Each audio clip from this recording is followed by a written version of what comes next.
श्रीयुतरामेषु पुरस्कृतम् उमाशङ्करनन्दनम् अम्बोजासनुराणि प्रसन्नता परिवेष्टितम् सकलदेवगणवन्दितम् गजाननम् नमाम्यहम् गजाननम् नमाम्यहम्। कैलासलसन्निभे गिरिपुरे संवर्णशृङ्गे महास्तम्भोजमणिमण्टपे सुरसरुप्रान्ते च सिंहासने आसीनाम् सकलाम् अमरार्चितपदाम् भक्तार्दिविध्वंसिनीम् वन्दे वासवी कन्यकाम् स्मितमुखीम् स्वर्णार्धदाबम् अंबिकाम् सर्वार्धदामम् अंबिकाम्। అమ్మలగన్నయమ్మ శ్రీ వాసవి కన్యకా పరమేశ్వరి అమ్మవారు భారతావనిన పులకితాంతయగుచున్నటువంటి రీతిలో భూమిపై ఉద్భవించినటువంటి దేవతామూర్తి ఆదిపరాశక్తి సాక్షాత్తు పార్వతీదేవి అంశగా మన జాతిని ఉద్దీప్తపరచడానికి ఆ దేవతామూర్తి దిగివచ్చినటువంటి సందర్భం వాసవి కన్యకా పరమేశ్వరి అమ్మవారి యొక్క ఆవిర్భావం. అదే అమ్మవారి జన్మదినం, అదే అమ్మవారి జయంతి ఉత్సవం. మరి ఇటువంటి అమ్మవారు మనకి ఏమి నేర్పిస్తుంది, ఏమి తెలుసుకుంటున్నాం మనం?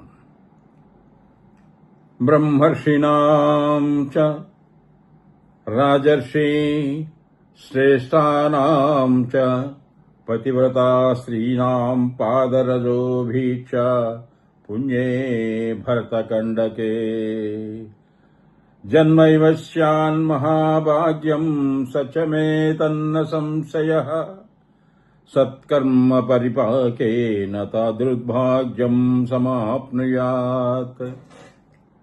అంటే బ్రహ్మర్షుల యొక్కయు రాజర్షుల యొక్కయు పతివ్రతా స్త్రీల యొక్క పాదధూళి చేత పవిత్రమైన భారతదేశంలో జన్మించడమే మహద్భాగ్యం. ఈ విషయమున ఎటువంటి సంశయము లేదు. సత్కర్మ పరిపాకము చేత అట్టి మహాభాగ్యం ప్రాప్తించును. కాబట్టి ఈ భారతదేశంలో పుట్టడమే ఒక గొప్ప అయితే, వాసవి కన్యకా పరమేశ్వరి అమ్మవారి చరిత్ర వినడం, రాయడం అంటే అదొక దివ్యానుభూతిని కలిగించేటువంటి విషయం.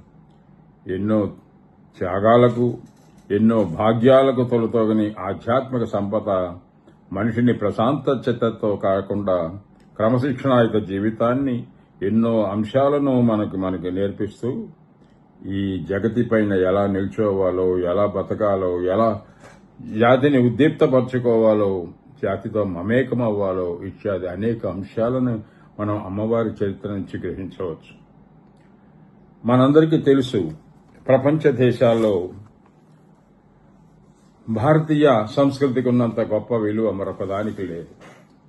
భారతీయ చరిత్రలో హైందవ సంస్కృతికి ఉన్నంత గొప్ప విలువలు మరొకదానికి లేదంటే అతిశయోక్తి కాదు. భారతీయ సంస్కృతిలో హైందవ సంస్కృతి ఎలా గొప్పదో, హైందవ సంస్కృతిలో వైశ్య జాతి సంస్కృతి, ఆర్య వైశ్య జాతి సంస్కృతి శ్లాఘనీయమైనది అనేది నిర్వివాదాంశం. ఈ విషయాన్ని మనం ఎక్కడైనా ఘంటాపథంగా చెప్పుకోవచ్చు. అసలు మానవ శరీరాన్ని ఒక ధర్మక్షేత్రంగా గనక మనం గుర్తిస్తే దానికి చైతన్యాన్ని, భవితని, జాగృతిని కల్పించేది కేవలం మన మనస్సు మాత్రమే. అమ్మవారి చరిత్ర మనం చదివితే, అమ్మవారి చరిత్ర చాలా మందికి తెలుసు, కానీ అందులోంచి మనం గ్రహించాల్సినటువంటి అంశాలు ఏమిటి? ఆ అమ్మవారి చరిత్రను మనం ఎలా సద్వినియోగపరచుకోవాలి, ఎలా దాన్ని ప్రాపకం తీసుకురావాలి, ఎలా పిల్లలలో చైతన్యాన్ని తీసుకురావాలి, పిల్లల భవిత మీద అమ్మవారి చరిత్ర ప్రభావం ఎలా ఉంటుంది ఇత్యాది అంశాలను కనుక మనం పరిశీలిస్తే ఎంతో నిర్మలమైనటువంటి ఎన్నోటువంటి అంశాలు మన మనసులో సాక్షాత్కరింపబడుతూ ఉంటాయి. ముఖ్యంగా మనం మనస్సు అనేటువంటి దాన్ని కనుక మనం చూస్తే మనస్సుకున్నటువంటి గొప్ప శక్తి ఏమిటంటే అది పంచ జ్ఞానేంద్రియాలను పంచ కర్మేంద్రియాలని నియంత్రించగలదు. అమ్మవారి చరిత్ర కనుక మీరు చూస్తే అమ్మవారిది ఎంత గొప్ప మనస్సు అంటే ఆమె తన పంచ జ్ఞానేంద్రియాలను పంచ కర్మేంద్రియాలను నియంత్రించుకోగలిగింది. ఆ మనసునే మనం అంతఃకరణం అనగలం, అంతఃకరణ శుద్ధి అని కూడా మనం చెప్తుంటాం. మన శరీరంలో అరిషడ్వర్గాలు చంచలమైన మనసుతో సమ్మిళితమై ఉన్నాయి. ఏదైనా విషయాన్ని సంకల్పిస్తే అది మనస్సు, అదే విషయాన్ని ఆలోచింపజేస్తే అది చిత్తం, ఆ విషయాన్ని నిశ్చయింపగన చేస్తే అదే బుద్ధి. మనం ఒక విషయాన్ని గనక ముఖ్యంగా అమ్మవారు చరిత్ర చూసినప్పుడు మనకు గోచరించేటువంటి విషయం ఏంటంటే ధర్మాధర్మ విచక్షణతో ధార్మిక ప్రపంచంలో ధర్మబద్ధంగా సాగమని మన బుద్ధి హెచ్చరిస్తున్నా, చిత్తం ఆలోచింపజేసినా మనం మాత్రం చపల చిత్తమై నియంత్రణ కోల్పోయి మనసు మాటే వింటున్నాము అనేది. ఈ మాట ఎందుకంటున్నానంటే మనసు గనక సత్సంకల్పంతో గనక ఉంటే, మనసులో గనక ఆ ధీశక్తి కనుక నువ్వు నింపుకోగలిగితే అప్పుడు ప్రతి ఒక్కరిలో మనం ఆ దేవతామూర్తిని వీక్షించవచ్చు. ప్రతి ఒక్కరి హృదయం కూడా నిర్మలాభాసితమై ఉంటుంది. మనోబలం అనేటువంటి అగ్నిపర్వతం మనలో గనక ప్రజ్వరిల్లిందంటే మన జీవితం దేదీప్యమానమై ప్రభాభాసితమవుతుంది. ఈ అగ్నిశిఖ గనక నిద్రాణంగా నిద్రపోయిందనుకోండి, మనలో ఉన్న అగ్నిశిఖ నిద్రాణంగా నిద్రపోయిందనుకోండి, అప్పుడు ఎలా ఉంటుందంటే మన జీవితం ఉప్పు లేని పప్పులాగా, ఆజ్యం లేని యజ్ఞంలాగా, నూనె లేని ప్రమిదలాగా, విస్ఫోటన శక్తి లేనటువంటి అణుబాంబులాగా ఉంటుంది. ఉపయోగం ఉంటుందా చెప్పండి? అందుకే ప్రతి ఒక్కరిలో కూడా మనం చూడగలిగింది, చూస్తున్నది ఏమిటయ్యా అంటే ఎన్నెన్నో అంశాలు మన కళ్ల ముందు సాక్షాత్కరింపబడుతూ ఉంటాయి. ఆ సాక్షాత్కరింపబడేటువంటి విషయాల్లో ఎన్నో ఆలోచనలు మనలో రావచ్చు, ఎన్నో పోవచ్చు. ఆలోచనలు వచ్చి పోయేటప్పుడు నీలో నువ్వు మదనపట్టం కన్నా కూడా ఒకసారి అమ్మవారి చరిత్రను స్మరించుకొని ఆ చరిత్రను గనక నువ్వు పునశ్చరణ చేసుకోగలిగితే అదే నీలో ఉన్నటువంటి కష్టాలను, నష్టాలని, పిరికితనాన్ని అన్నింటినీ పోగొడతాయని చెప్పచ్చు. ఒకసారి మనకి ఈ పురాణాలు కనుక చూస్తే యక్షుడు ధర్మరాజును ఒక ప్రశ్నించాడంట, అన్నిటికన్నా వేగవంతమైన శక్తి ఏది, దేనికి ఉంది అని. దానికి ధర్మరాజు మనస్సు మాత్రమే అత్యంత వేగవంతమైందని సమాధానం ఇచ్చాడట. అట్లాగే మన శరీరంలో దుర్యోధన దుశ్శాసనుల వంటి కామక్రోధాలు, రావణ కుంభకర్ణుల వంటి మోహమత్సరాలు ఉంటాయి. కాబట్టి అటువంటి ప్రతికూల భావాల్ని మనోబలంతో అణిచివేయగలగాలి. అంతర్శక్తి గూడైన మానవ అన్నారు. ప్రతి మనిషిలో కూడా అంతో ఇంతో శక్తి ఉంటుంది. దాన్ని మనం గ్రహించి మనంతట మనమన్నా బహిర్ముఖం చేసుకొని దాన్ని పెంపొందించుకోగలగాలి. లేదా ఎవరైనా వచ్చి నీలో పలానా శక్తి ఉంది గ్రహించరా నాన్న అంటే దాన్ని మనం అందిపుచ్చుకోగలగాలి. అంతేగాని నేను అల్పుడను అని మళ్లీ ఇలాంటి భావాన్ని గనక మనసులో చొప్పిస్తే మనిషి తనంతాను కించపరచుకోవడమే కాకుండా దిగజారిపోతుంటాడు అనే దానికి ఉదాహరణగా మనం చెప్పుకోవచ్చు. అందువల్ల ఏమిటంటే నీలో ఉన్నటువంటి శక్తి ఎప్పుడైతే నిమిడీకృతమై, ఎప్పుడైతే దేదీప్యమానంగా బయటకు వస్తుందో అప్పుడు తప్పనిసరిగా నీలో ఉన్నటువంటి ఆలోచనలన్నీ కూడా మన ముందుకు వస్తూ ఉంటాయి. అందుకే మనకి అమ్మవారి చరిత్ర చూసినప్పుడు అమ్మవారు ఆర్యవైశ్య గోత్రాలు మనం చెప్పుకుంటాం కదా, వాళ్ళందరినీ ఉద్దీప్తపరచగలిగింది అంటే అందులో కొంతమంది వెళ్ళిపోయారు అంటే దానికి కారణం ఏమిటి? కొంతమంది మాత్రమే అమ్మవారి సిద్ధాంతానికి అనుగుణంగా, అమ్మవారు చూపించినటువంటి మార్గానికి అనుగుణంగా భాస్కరాచార్యుల వారు నిర్దేశించిన విషయాన్ని మనం గనక దృష్టిలో పెట్టుకుంటే అది మంచా చెడా అని ఆలోచన చేయగలిగింది అమ్మవారు మాత్రమే.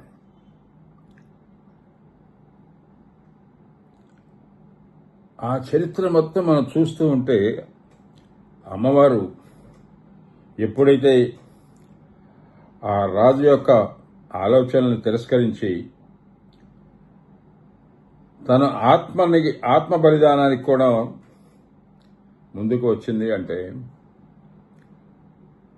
ప్రతి ఒక్కళ్ళు కూడా గుర్తుంచుకోవాల్సింది, నీకు కష్ట సమస్యలు ఎదురైనప్పుడు, లేదా విపత్కర పరిస్థితులు ఎదురైనప్పుడు, లేదా కులాంతర మతాంతర వివాహాల సమస్య వచ్చినప్పుడు అమ్మవారిలాగా లేచి నిలబడవు, ధైర్యంగా ఉండు, మొత్తం బాధ్యతనంతా నీ భుజస్కంధాల మీద వేసుకో, నీ భవిష్యత్తుకు నీవే బాధ్యుడవని తెలుసుకో. అప్పుడు నీకు కావలసిన బలం, శక్తి అన్నీ నీలో నుంచే ఉద్భవిస్తూ ఉంటాయి. ఇది మనం ఖచ్చితంగా గ్రహించాల్సినటువంటి విషయం. అందుకే మనకి పెద్దలు ఒక మంచి మాట చెప్పారు, అఖండ శక్తి, అఖండ ఉత్సాహం, అఖండ ధైర్యం, సహనం అవే మనకి ఆవశ్యకాలు. ఇవి ఉన్నప్పుడు మహత్కార్యాలు కూడా మనం సాధించవచ్చు అన్నారు. We want infinite energy, infinite zeal, infinite courage and infinite patience, then only great things can be solved or achieved. కాబట్టి మనం చేసే పని అన్ని వేళలా మనకి సంతృప్తిని ఇవ్వకపోవచ్చు, కానీ ఒక్కొక్కసారి మనం చేసేటువంటి పనులు, మనలో ఉన్నటువంటి ఆలోచనలు మనకి ఎంతో బ్రహ్మాండమైనటువంటి శక్తిని మనకి ప్రసాదిస్తూ ఉంటాయి. అదే మనకి అమ్మవారి చరిత్రలో మనకి ఖచ్చితంగా గోచరించేటువంటి విషయం. ఆ విషయాన్ని కనుక మనం స్పష్టంగా కనుక చూడగలిగితే, నిర్దిష్టమైనటువంటి ఆలోచనలు మనలో కనుక ఉంటే తప్పనిసరిగా మనలో ఎన్నెన్నో ఆలోచనలు వస్తూ ఉంటాయి. ఉదాహరణకి కొన్ని నమ్మకాలు మనకు ఉంటాయి, ఆలోచనలు ఉంటాయి. ఆలోచనలు ఎలా ఉండాలి, ఎలా పరిడవిల్లాలి, ఎలా మార్పు తీసుకురావాలి అనే విషయాన్ని కనుక ఇక్కడ మనం పరిశీలిస్తే, అమ్మవారి చరిత్రలో అంతకుముందు ఉన్నటువంటి వారందరూ కూడా ఎక్కువ శాతం అనుకోండి ఆ రాజు యొక్క ఆలోచనని సమర్థిస్తే, అమ్మవారి ఆలోచన సమర్థించి అమ్మవారితో ఈ 102 గోత్రీకుల వారు ప్రయాణం చేయడానికి ముందుకు వచ్చారు అంటే అది నిజంగా ఆ సంకల్పం నడిపించిందని మనం చెప్పాలి. మీరు ఉదాహరణకి అమ్మవారి తర్వాత మనం మన జాతిని ఉద్దీప్తపరిచినటువంటి మహాత్మా గాంధీని చూస్తే ఆయన తీసుకున్న సంకల్పం ఒకటే, అది సత్సంకల్పం. ఏమిటి? భారత జాతి బ్రిటిష్ వారి దాస్య శృంఖలాల నుంచి బయటపడేయాలి అని. అది మంచి సంకల్పం కాబట్టి యావత్ భారత జాతి ఆయన వెనక నడిచింది. అట్లాగే ఆ రోజు అమ్మవారు ఏ విధంగా అయితే ప్రయాణం చేసిందో, ఏ విధంగా అయితే జాతి మొత్తం ఆమె వెనక నిలిచిందో, అటువంటి మార్గాన్ని మనం ఎన్నుకుంటే అప్పుడు తప్పనిసరిగా నీ ఆలోచనలో మార్పు వస్తుంది. ఆలోచనలో మార్పు వస్తే ఏమవుతుంది? నమ్మకాలు మారుతాయి. నమ్మకాలు మారితే ఆశలు మారుతాయి. ఆశలు మారితే మన వైఖరి మారుతుంది. వైఖరి మారితే ప్రవర్తన మారుతుంది. ప్రవర్తన మారితే పనితనం మారుతుంది. మన పనితనం కనుక మారితే ఖచ్చితంగా విజయం సొంతమవుతుంది. మనం అనుకున్నటువంటి సంకల్ప సిద్ధి ఖచ్చితంగా మనకి నెరవేరుతుంది. అటువంటి ఆలోచనలు మనలో రావాలి.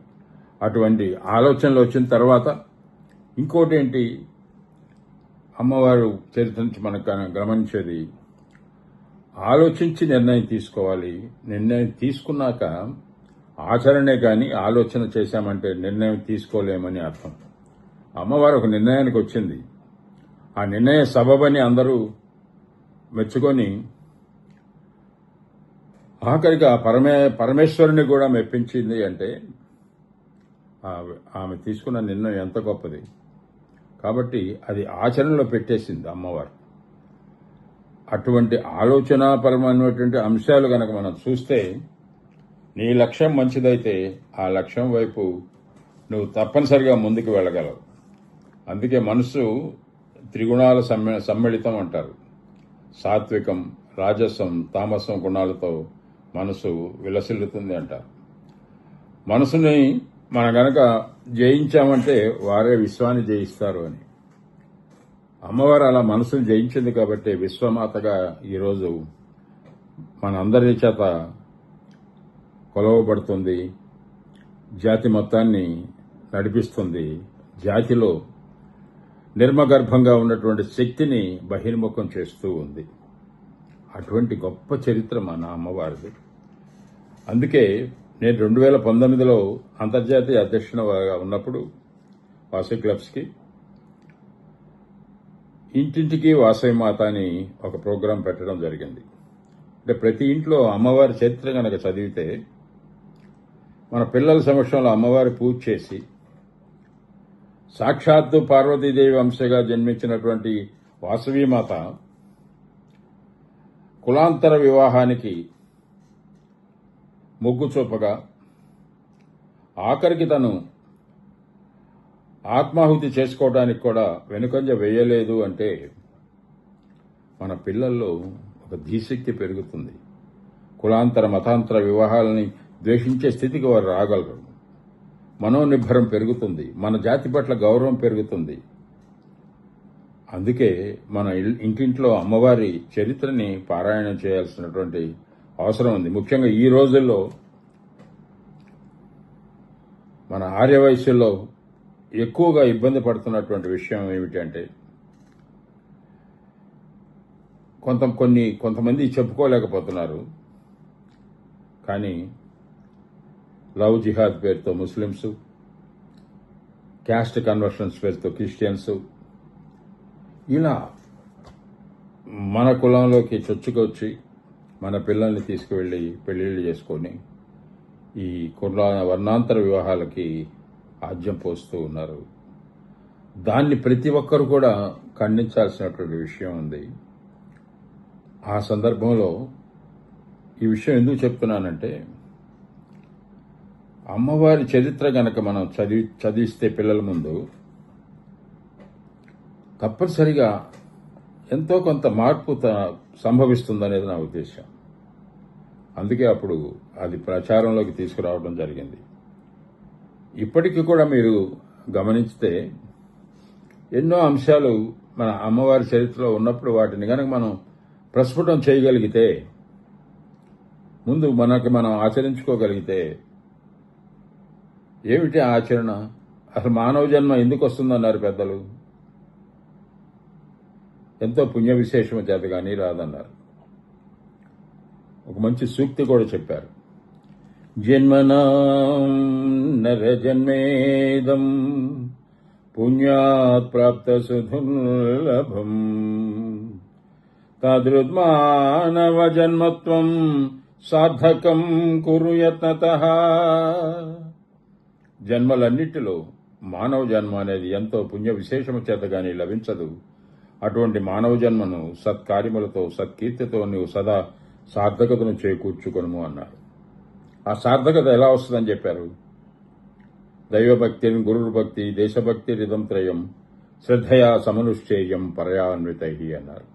ప్రతి మనిషి దైవభక్తి, గురుభక్తి, దేశభక్తి అనేటువంటి భక్తి త్రయాన్ని పరమ శ్రద్ధతో గనక అనుష్ఠిస్తే ఆ మనిషి జీవితానికి ఒక పరిపక్వత వస్తుంది, సార్థకత ఏర్పడుతుంది అన్నారు. మనం ఎవరిష్టానుసారం వారు నచ్చిన దేవుడికి మనం పూజలు చేసుకోవచ్చు. కానీ మన వైశ్య జాతిలో పార్వతీదేవ అంశగా జన్మించి మనల్ని ఉద్దీప్తపరిచి ధర్మం వైపు నడిపించి సంస్కృతిని కాపాడుకోమని హెచ్చరించినటువంటి ఆ వాసవి కన్యకా పరమేశ్వరి చరిత్రని మనం గనక చదువుతూ ఉంటే మనలో ఉన్నటువంటి నిర్లిప్తంగా ఉన్నటువంటి శక్తి ఉద్దీప్తమవుతుందంటే అందులో అతిశయోక్తి లేదని నా ఉద్దేశం. అటువంటి అతిశయోక్తి లేనటువంటి అంశాలను మనంతట మనం కనుక్కోగలగాలి, లేదా మనలో ఉన్నటువంటి ఆలోచనలు మనం ముందుకు తీసుకురాగలగాలి. ఇంకా ఎన్నో విషయాలు మనం చర్చించుకుంటూ పోతే ఎన్నో ఆలోచనలు మనపైన మనకు ఉంటూ ఉంటాయి. ఉదాహరణకి అసలు నీలో ఉన్నటువంటి అంశం ఏమిటి, నువ్వెందుకు ఇలా ప్రయాణం చేయాల్సి వచ్చింది అనే ఆలోచనలు కనుక నువ్వు తీసుకుంటే, అసలు అమ్మవారి చరిత్ర కనుక నువ్వు చదివితే అసలు ఏం ప్రకటితమవుతుంది చెప్పండి? అసలు స్త్రీకి అంత శక్తి ఉందా అనే విషయం గోచరమవుతుందా లేదా? అందుకే సంక్షిప్తంగా కనుక మనం చెప్పాలి అంటే అమ్మవారి చరిత్రలో ప్రకాశించబడేటువంటి విషయాలు ఏమిటి అనేది స్త్రీశక్తి సమన్విత శక్తి ప్రకాశం. ఆ స్త్రీలో ఉన్నటువంటి శక్తి ఎలా సమన్విత శక్తిగా మారుతుందో మనకి ప్రకాశితమవుతుంది. అనురక్తి ప్రకటిత సర్వస్వ ప్రకాశం, వినయ వినమ్ర సోపాన విజయ ప్రకాశం, నమస్కార సంస్కార సంస్కృతి ప్రకాశం, తిరస్కార విస్ఫోటన ఫలిత ప్రకాశం, సంకల్ప దీక్ష దక్షతల ప్రకాశం, అనన్య సామాన్య ప్రతిభా ప్రకాశం, మౌనం వీడి మంత్రించే శక్తి ప్రకాశం, కలగలుపుల మంచితనపు పోకడల ప్రకాశం, సాధ్యం సర్వంబు శక్తి ప్రకటితమవ్వంగా ప్రకాశం. సాధ్యం సర్వంబు శక్తి ప్రకటితమవ్వంగా ప్రకాశం అంటే ఆమె తలుచుకున్నాక ఆ శక్తిని ఎలా ప్రకాశింపజేసుకోగలిగింది అంటే ఎంతో నిర్మగర్భమైనటువంటి శక్తి ప్రతి ఒక్కరిలో ఉంటుందని ఇందా మనం చెప్పుకున్నట్లుగా అమ్మవారిలో ఉన్నటువంటి ఆ గొప్ప చరిత్ర గనక చూస్తే ఇప్పుడు నేను చెప్పినట్లుగా ఈ అంశాలన్నీ కూడా ప్రకాశితమవుతాయి. అవన్నీ ప్రకాశితమైనప్పుడు మన పిల్లల్లో ధీశక్తి పెరుగుతుందా లేదా, మన పిల్లల్లో చైతన్యం కలుగుతుందా లేదా? మనం ఎప్పుడైతే మంచి ఆలోచనలు మనం చూస్తూ ఉంటామో, ఎప్పుడైతే మనలో ఉన్నటువంటి నిద్రాణంగా ఉన్నటువంటి శక్తి బహిర్ముఖం అవుతుందో, ఎప్పుడైతే నిన్ను నువ్వు గ్రహించుకోగలుగుతావో, ఎప్పుడైతే నీలో ఉన్నటువంటి ఆలోచనలన్నీ కూడా మంచి మార్గంలోకి వెళుతూ ఉంటాయో, తప్పనిసరిగా నీలో దేనికి కూడా భయపడాల్సినటువంటి అవసరం ఉండదు. అలా భయపడే మానవుడు మనకు అసలు చరిత్రహీనుడుగా మనకి కనపడుతూ ఉంటారు. అటువంటి చరిత్రహీనుడిని మనం ఏమంటాం?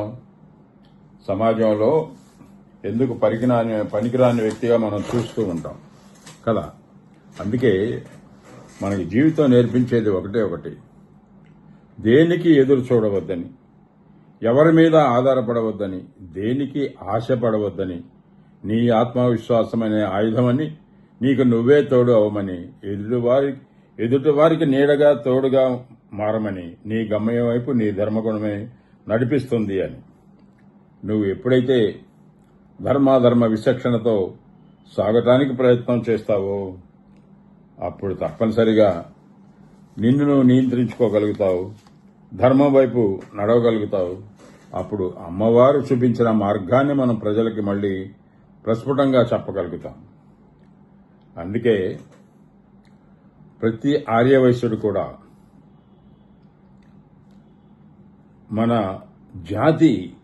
ఖ్యాతిని విశ్వవ్యాప్తం చెయ్యాలి అంటే,